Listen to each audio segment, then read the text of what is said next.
Good morning, everyone. Today I'm heading out on a log pickup. So that's what we're gonna go do. I don't have a whole lot of details on this one. It's elm. It looks like it was growing really close to someone's house, and it's in their front yard, and looks like it should be pretty easy to access. So let's go get it.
Is it? I think so, yeah.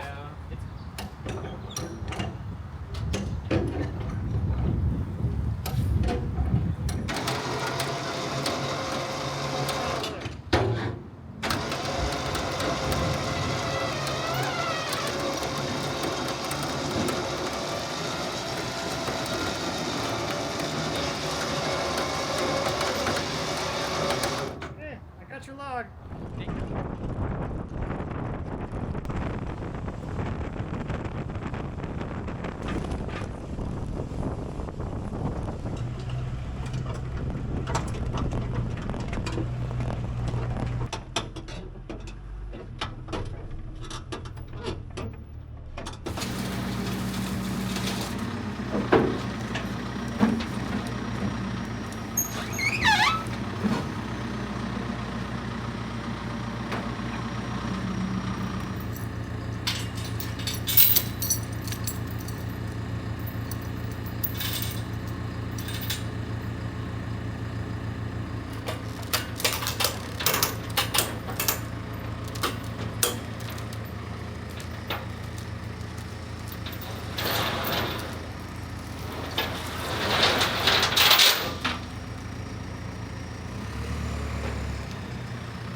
All right, pickup went super smoothly. Homeowner was great, talking to her for the whole time. She seemed super interested, or well, actually was super interested in all of this. So I'm looking forward to sending her some pictures of what this thing looks like on the inside. And this should be pretty cool. We got a few crotches here. I've oriented things to give us basically the crotch figure from the main area here is bulge. We got extra limb here, which is going to give us some extra bits of stuff.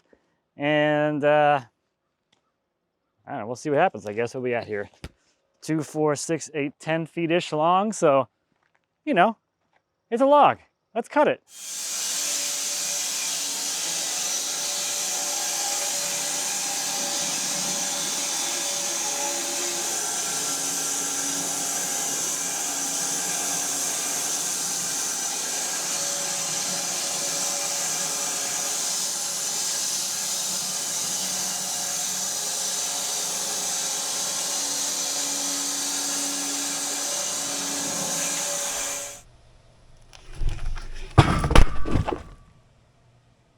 This is going to be mostly sapwood, but let's just take a little looky here.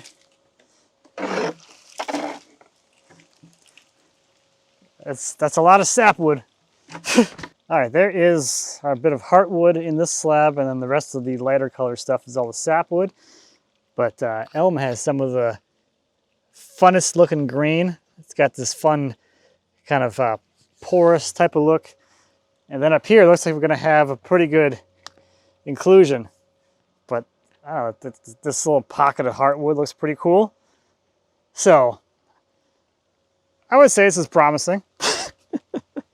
I think at this point, and this is not that big of a log, but I'm gonna go ahead and make all my cuts, or as many as I can, and then we'll take a look and see what the insides look like.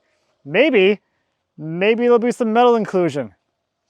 I don't think we're gonna see much for burls in this one though. But hey, I've been surprised in the past, so let's do it.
Holy crap, let's go.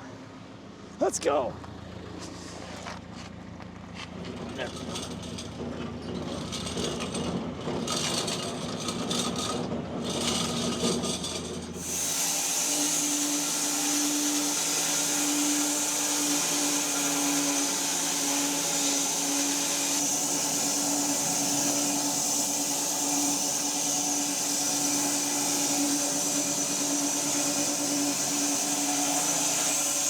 It's been a while since I've cut a log that has been sitting around for a while.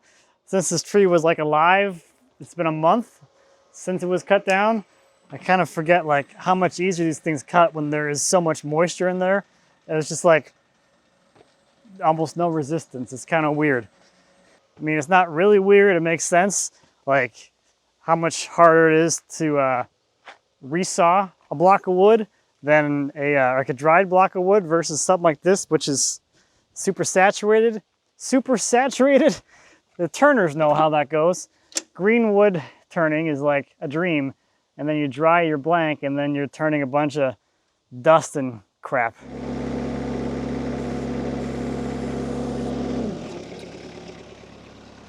Try to be all slick with it. Oh.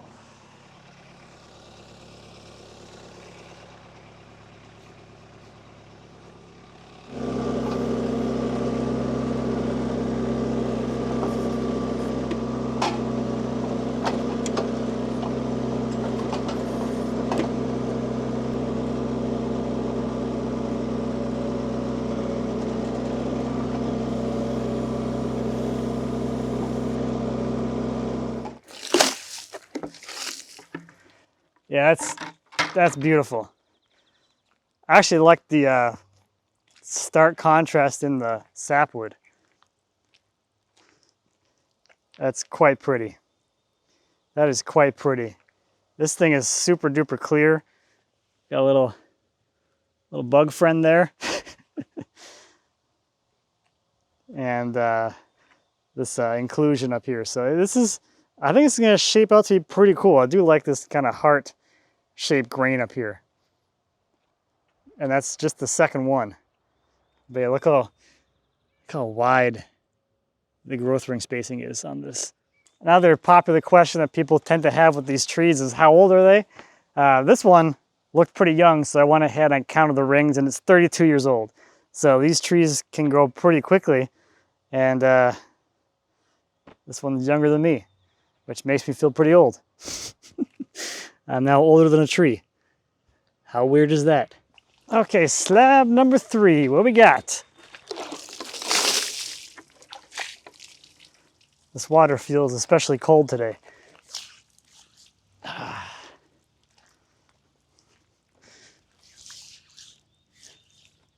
I can't believe how clear this thing is. There's nothing. It's cool, it's very cool. You go nice clear, straight grain, pretty well all the way up through here until we get to the bark inclusion thingamajiggy here. It is a 1 knot. From here all the way down, 1 knot. Yeah, just cool stuff happening up here like you would expect. And I still love this swoopy grain into the sapwood. So cool. All right, slab 4. What we got? Ooh, I like this. Got some kind of like fun little spalty-ish kind of thing going on down here. So that's kind of fun. Clear, clear, clear. Oh, old limb with stuff around it. We got our inclusion thing going on here still.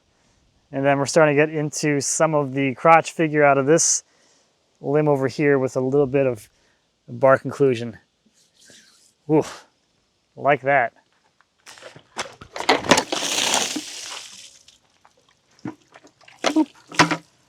Okay, we're getting towards the pith now, so we got all of the original little tiny limbs. I always love that. You can see how the tree was growing up as it went, or as it got older, and all the little limbs it had along the way. We got our inclusion pocket thing, and some nice crotch figure up through here. All right, last one of this set. Let's see what's cooking here.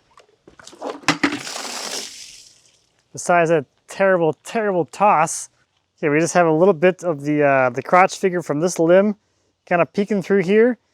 This is cool. I love this. The grain as it comes around here, around the inclusion. But yeah, I mean, there's not really like, there's one little knot right there, but that's kind of it down here. I guess it's just this one with all the little original limbs as it grew right up next to that house. Someone must have been knocking off all these little branches over the years. Look at this. Love that. Love that. All right, let's take a look and see what's left on here. This log had a pretty significant taper or root flare on it, but it looks like I could probably sneak another piece of something out of there, out of the middle there, and then we'll have some kind of large chunk of an offcut down there.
Let's take a quick little look at this thing.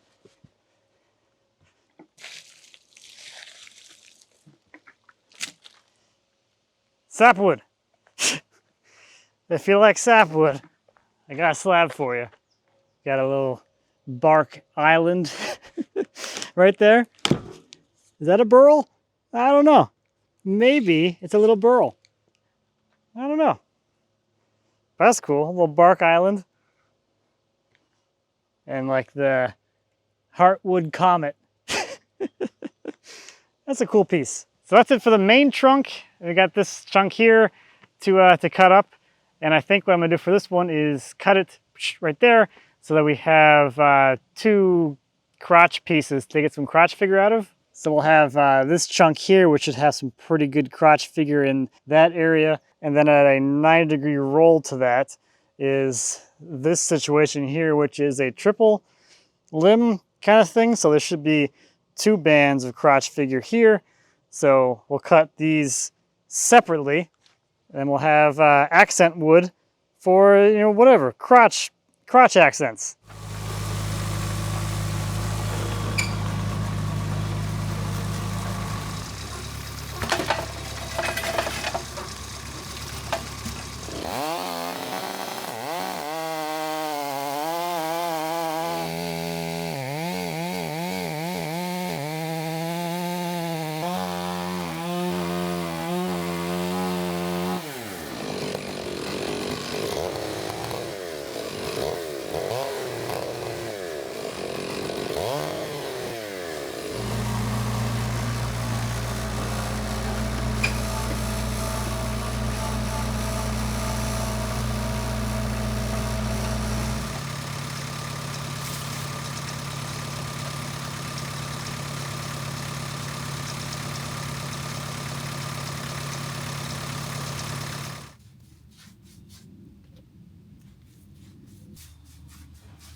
So I'm trying to do my best on this one to get both of these bands of crotch figure to show up in the slabs. This is not going to be perfect double crotch, because in order for it to be perfect double crotch, this limb would have to be up here in plane with this one. So I'm trying to split the difference a little bit so I get at least some figure from each coming down to the middle. So I picked this side up a little bit to drop this side, which reduces the crotch figure here and increases it from here, from where it was before, how it was laying, which how it was laying originally would be like almost all the crotch figure from this and almost none from that. That's good enough, I think. So I'm gonna go through and make a facing cut, and then we can roll this thing over, and I'll probably do the same thing in the other one, make that facing cut, and I'll put them both on the bed, and we'll cut them both at the same time, but you know how I like to change my mind. We'll see.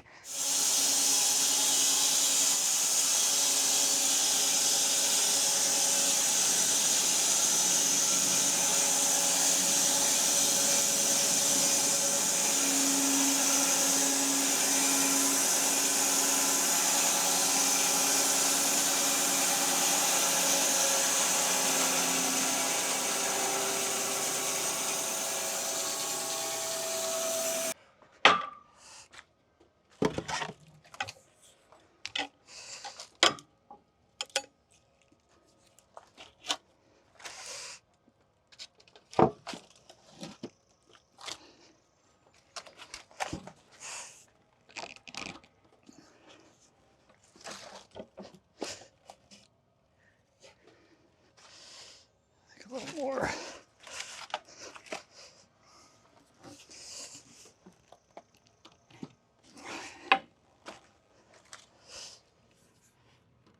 Oh, it's got it.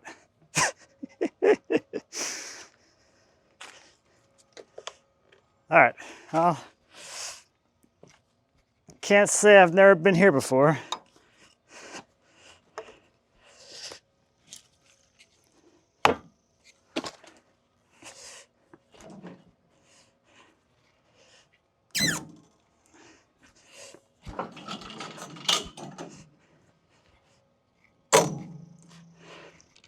Wow. All right, we'll come back even further, I guess.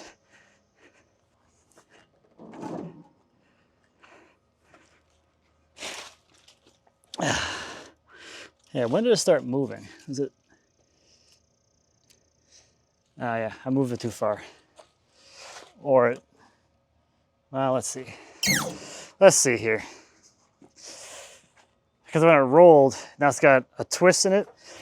So I gotta get back to wherever the start was.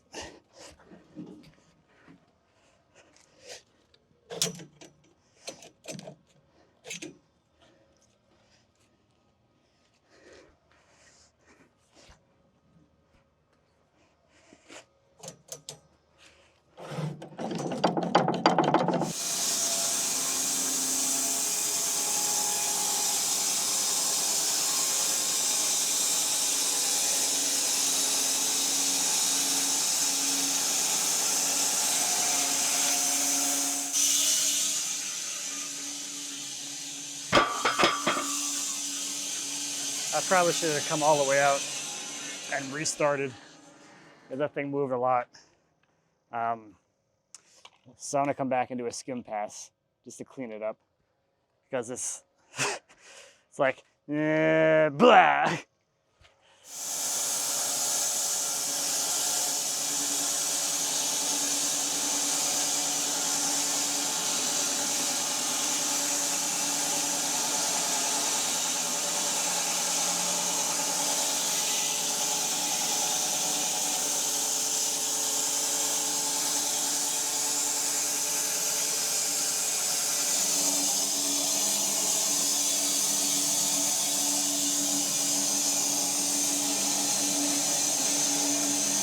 Okay.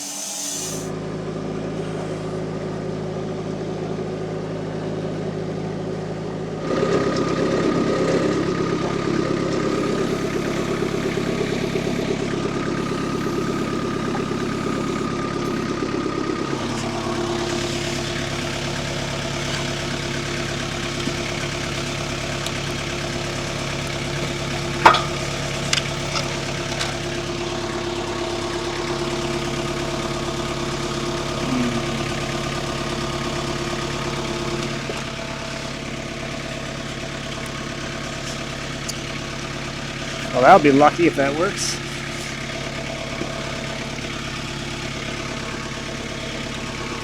Let's see. Well, take it slow. Real slow. That'll hit the stop. This one's gonna... I like that. You know it's bad if I don't like it.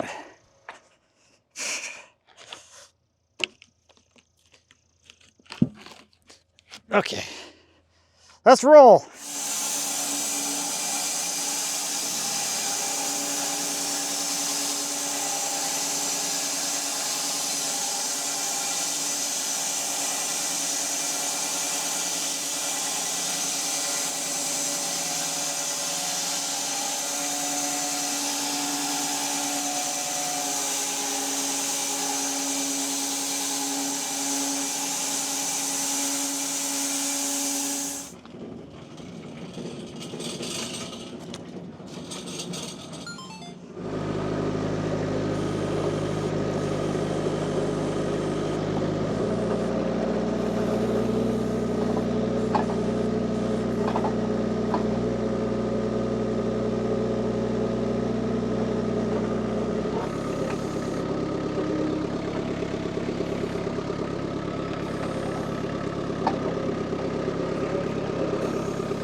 This one slid past the stop.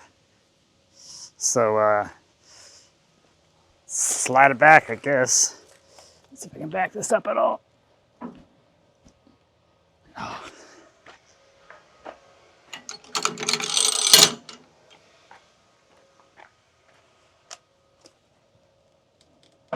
Okay.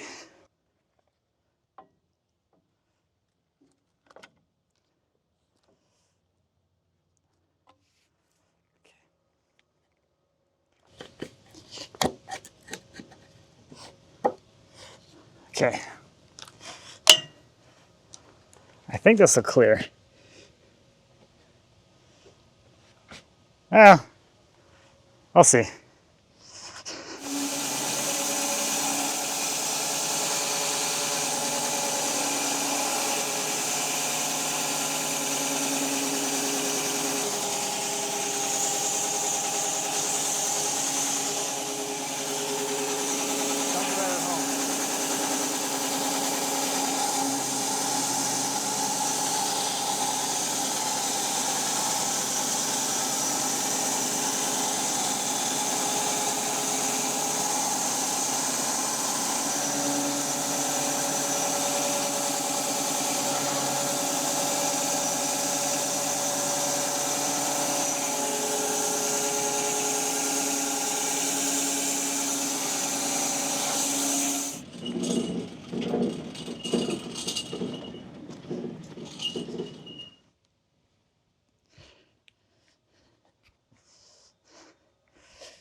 A wood stop.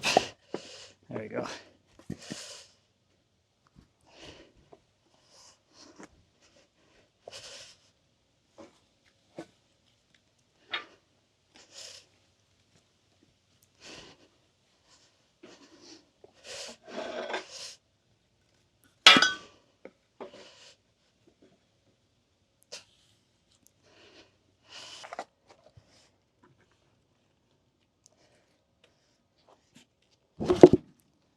That's what I was afraid of.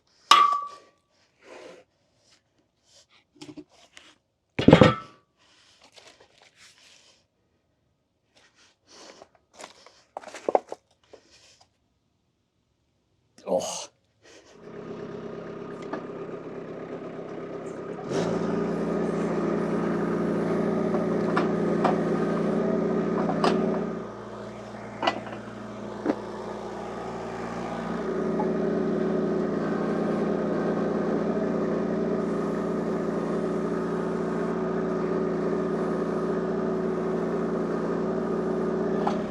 Okay. I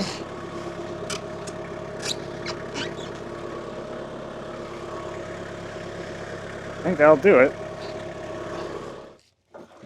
If I just stick this in here.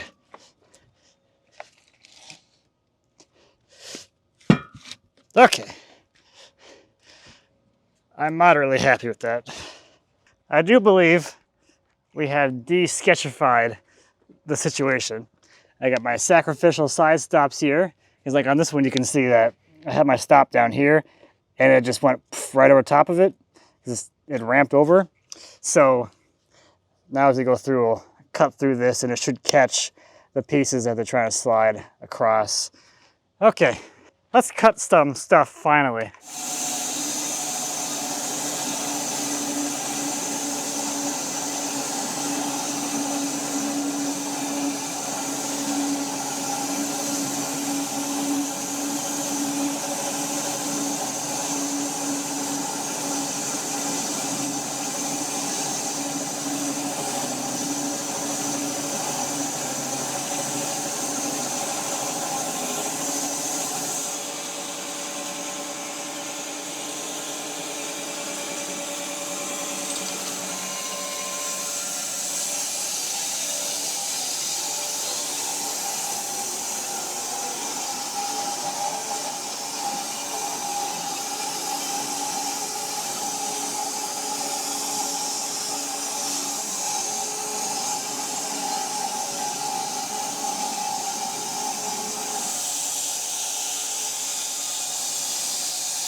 Let's have a little look at these guys.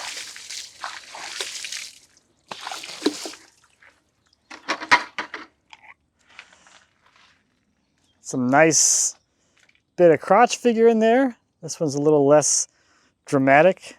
This one's got a little bit more of your dramatic-ish crotch figure.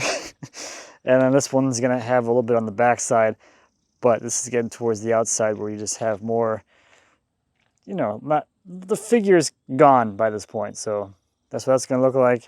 And these guys are just sort of sapwood. They look kind of cool with the swoopy green and whatnot. But there's that annoying small piece. That one that gave me so many problems because they're just a hair too short.